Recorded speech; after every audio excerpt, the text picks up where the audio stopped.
BBM kita sudah sejak lama hanya maksimal di 25 hari. Maksimal.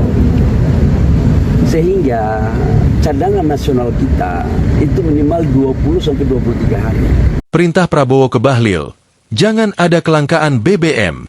Presiden RI Prabowo Subianto memberikan arahan kepada Menteri ESDM Bahlil Lahadalia terkait persiapan menjelang Hari Raya Idul Fitri 1447 Hijriah 2026 Masehi.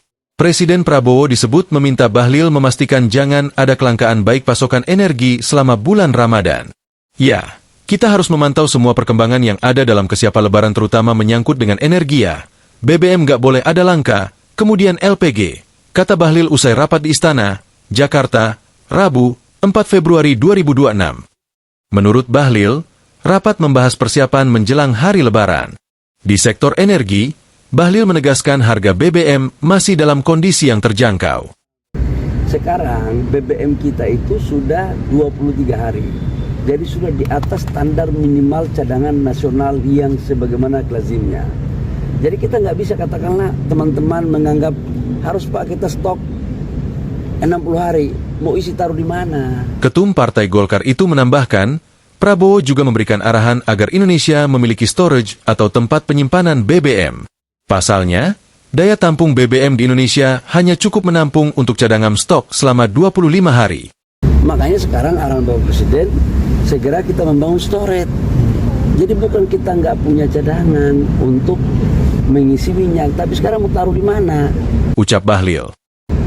Inilah kekurangan kita, tapi tidak usah kita saling menyalahkan siapa-siapa. Ini yang harus kita perbaiki. Dengan cara apa? Membangun storage agar cadangan kita bisa sampai dengan 3 bulan. Gimana? Tuturnya. Sebagai informasi, stok BBM Indonesia menjadi perhatian publik usai diungkap menyusul konflik antara Iran dengan Israel dan Amerika Serikat, AS. Masyarakat membandingkan dengan stok BBM Jepang yang mencapai 254 hari. Padahal, wilayah Jepang lebih kecil dibandingkan Indonesia. Sementara itu, Menko Pangan Zulkifli Hasan, Zulhas, juga mengungkap dirinya mendapat arahan agar menjaga harga pangan agar tidak naik. Pangan tersedia, harga terjangkau dan nggak boleh naik, ucap Zulhas. Dia juga mengatakan bahwa stok beras di tanah air juga sangat cukup. Aman, stok aman. Kan kita beras cukup, tegas Ketumpan itu. Download Tribun X sekarang, menghadirkan lokal menjadi Indonesia.